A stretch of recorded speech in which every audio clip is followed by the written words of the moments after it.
Patok itong bungo natin. Yan pa kayo. Parang may daanan dyan banda.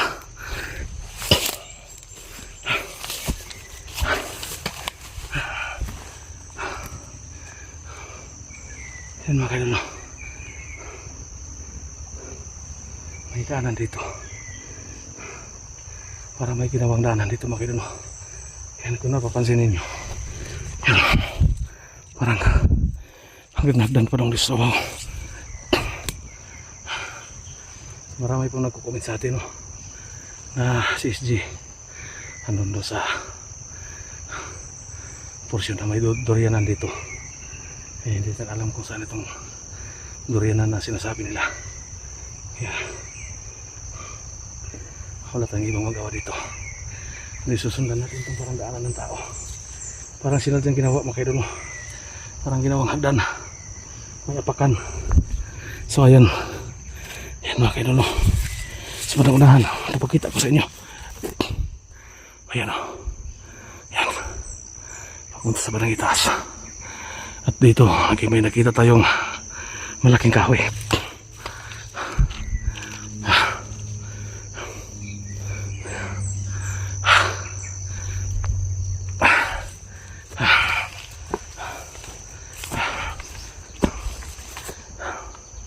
Yan mga kaidol. Ayan o. May daanan papuntang itaas. Wala tayong pwedeng daanan dito kasi dyan banda masukal. At dito naman sa kabila, yan masukal pa rin. So nakikita niyo mga kaidol, bawat gilid ay napakasukal mga kaidol.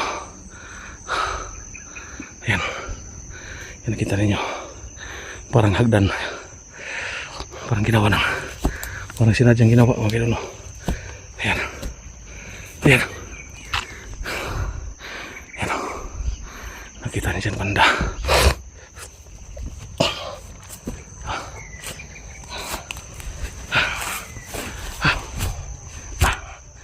Ayan. Ano tayo magpahinga.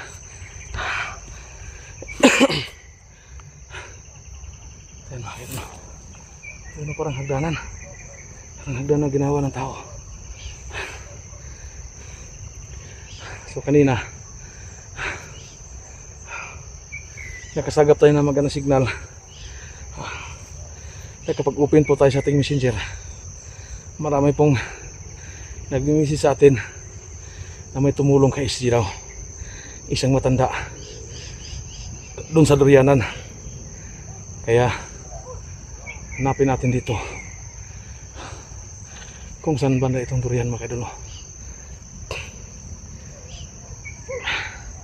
Sana mabuting tao yung tumulong kay SG para sa ganun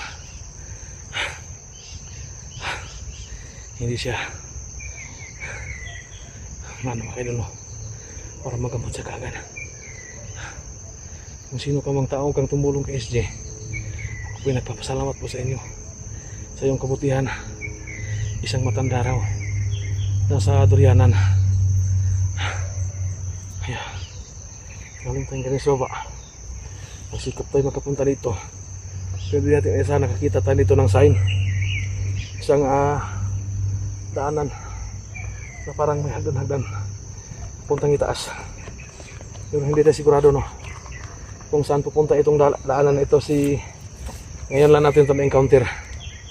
Kaya susundan natin to yung hagdan-hagdan na daanan baka pupuntang itaas. Kasi ang pakay natin dito, makita natin yung lokasyon. Kasi nasabi po ng mga supporters, ng mga viewers na nagpadala sa atin ng mensahe na si SG andun daw sa durianan. Pagkapunta tayo sa balitaas, makita natin ang paligid dito, makita natin yung durianan. Yun ang puntahan natin. Kailangan natin usupay pa dito padulong.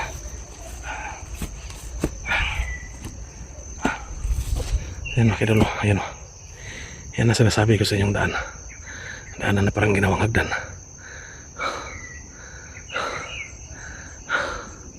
Papuntang itaas. So wala tayong makikita ang durianan dito. Ikot natin ito yung camera para makita natin.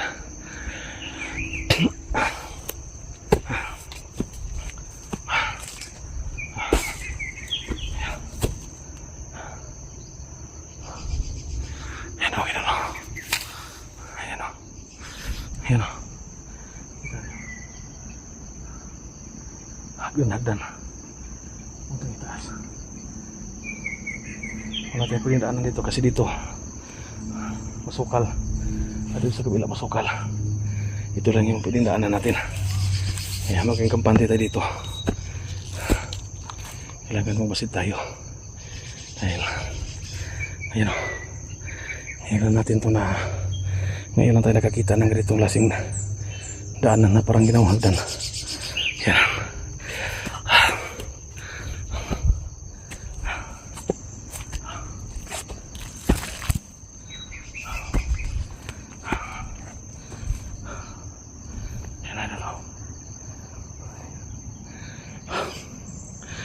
Nasa banang ibabaw na po tayo, no?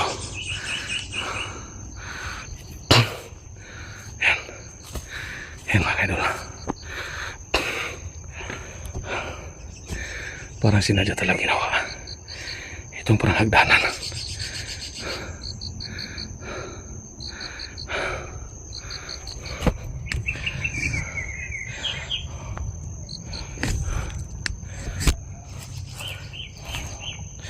Ayan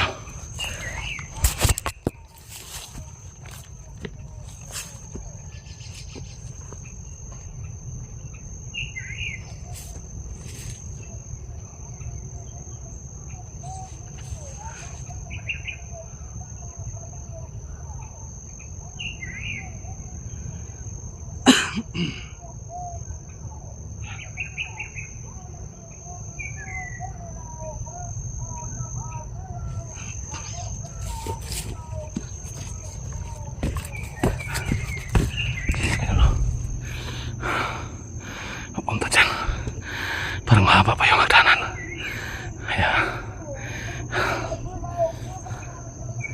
Kailangan tayo magmasid dito.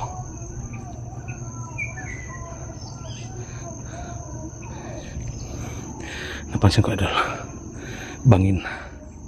At saka dito sa kabila, bangin din. Kaya wala tayong pwedeng daanan dito. Ito lang. Kailangan tayo mag-ingat dito.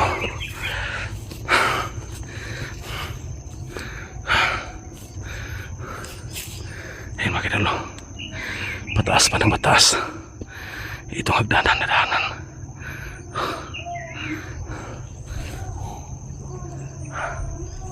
May narinig po tayo mga busis na sasakyan dito kasi parang sa baba, parang may bayan din sa baba.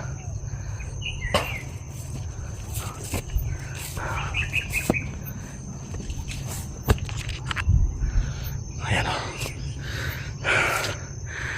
Dito banda, parang pataas ng pataas.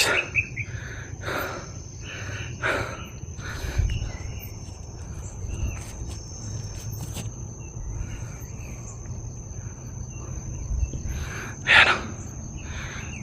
Akala ko durian, hindi pa naman durian.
Patulong ba sa parang itaas?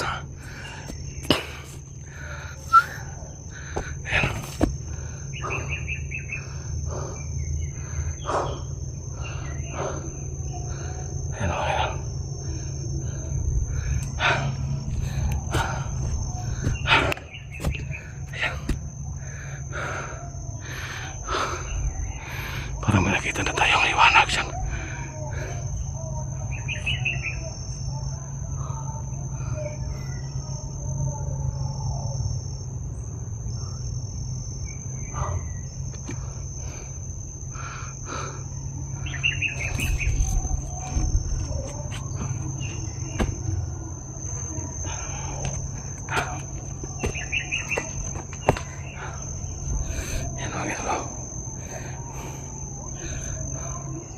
Parang pupunta tayo sa mataas ng parte ng bundok ito, makita lang. Ayan. Ayan, makita lang. Ayan ang nakikita ninyo. May hagdanan pa rin. Parte ng lupa. Ginawa nilang apakan na parang hagdan. Ayan.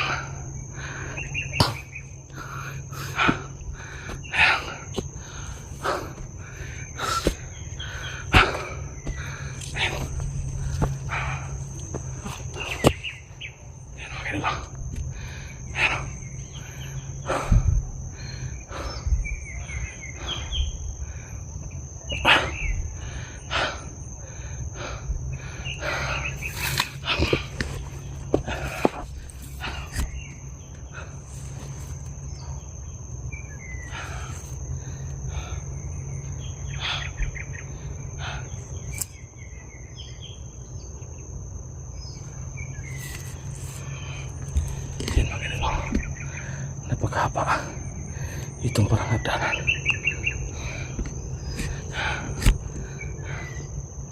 Ang ilang minuto na tayong umakyat dito. Pero hindi tayo, wala tayong kasiguruhan. Walang kasiguruhan yung silubay natin kung saan na to, kung may hangganan ba ito. Pero wala tayong ibang madaanan dito kasi bawat paligid pang-pang. Kaya maging kapante lang po tayo dito. Kailangan mag-ingat lang po tayo dito. Ayan o. Ayan mga idol.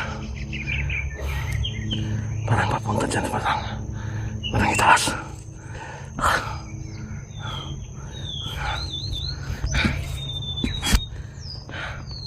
Magpahinga muna tayo saglit.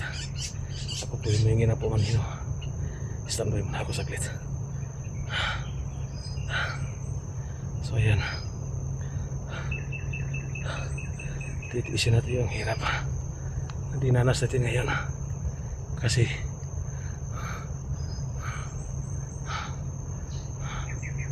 mas matindi yung paghirap na naramdaman ni SG na yun dahil may nakabaong bakal sa kanyang katawan. So nagpapasalamat po sa lahat sa walang sawa niyo pagbigay ng impormasyon sa akin kung saan natin pwede matagpuan si SG.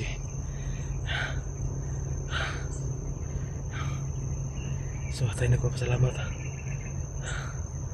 May nag-info sa atin na si Hunter Sirwan may tumulong sa kanya doon mismo sa may Durianan. Kaya ang purpose natin ngayon, target natin ngayon, matagpuan natin at makita natin itong sinasabing Durianan dito na doon sa bundok. Kaya ang unang option dito, kaya sinundan natin itong hagdanan, makapunta tayo sa baling itaas, baka makakita tayo ng open ground at makita natin bawat paligid, makita natin yung Durianan para yun ang sundan natin. Kasi sa dito banda dito, ayan mga kaidol, marami pang nakatabon, nakasalipod. Hindi pa natin nakikita ang kabuuhan ng bundok na ito mga kaidol, kasi maraming mga kahoy na malaking kahoy at saka ito, ayan nakikita ninyo, ito lang daanan yung medyo malinis. Kaya susundan natin ang punang itaas.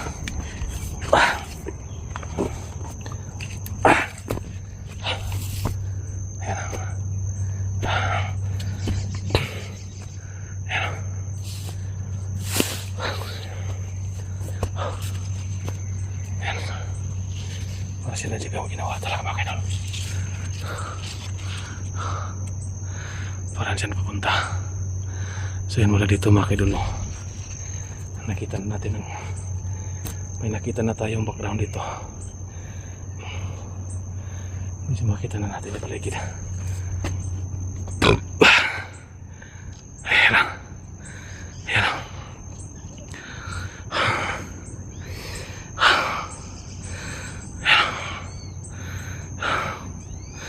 Saan kayang durianan dito?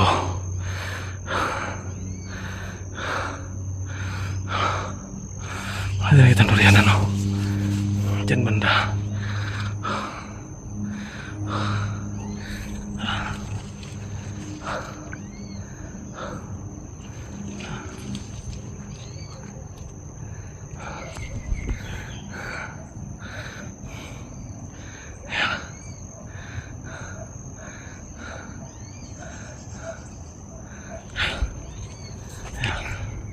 Akit naman tayo dyan banda. Ayan.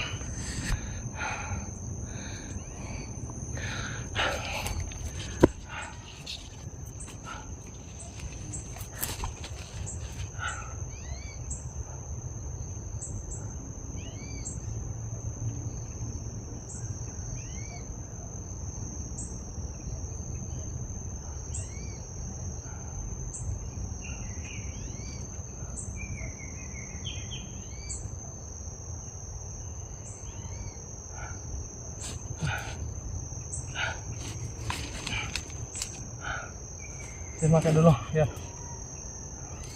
Pataasan naman tayo.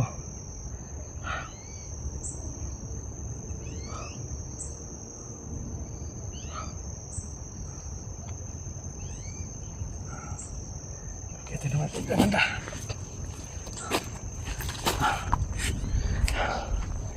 Siguro may mga tao dito sama. Ayan.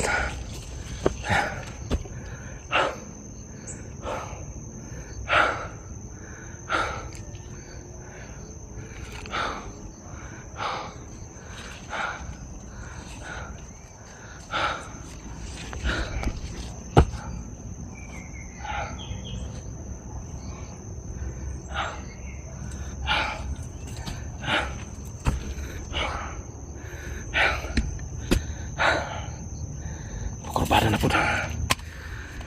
Wala pa dulong dito.